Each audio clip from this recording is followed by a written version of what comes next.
ചില മേഖലകളിലെങ്കിലും പരാജയപ്പെട്ടു എന്ന് നമുക്ക് തോന്നുന്നുണ്ടാകാം. അതിന് വിജയിക്കാനായിട്ടുള്ള വഴി 1 യോഹന്നാൻ 5:5 യേശു ദൈവപുത്രനാണെന്ന് വിശ്വസിക്കുന്നവനല്ലാതെ മറ്റാരാണ് ലോകത്തെ ജയിക്കുന്നത്? യേശു ദൈവപുത്രനാണെന്ന് വിശ്വസിക്കുന്നവനല്ലാതെ മറ്റാരാണ് ലോകത്തെ ജയിക്കുന്നത്? ഒരു വിശ്വാസി എന്ന നിലയിൽ ഈശോയെ ഏറ്റുപറയലാണ് രക്ഷപ്പെടാനായിട്ടുള്ള എളുപ്പവഴി.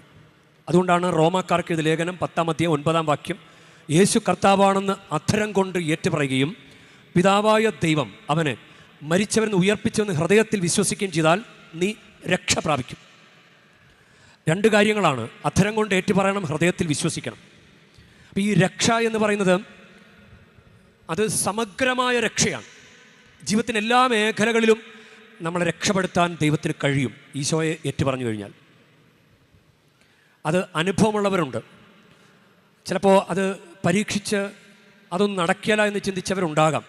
പക്ഷെ ദൈവം നിങ്ങളെ ബോധ്യപ്പെടുത്തും കർത്താവിനോട് ചേർന്ന് നിന്ന് കഴിഞ്ഞാൽ.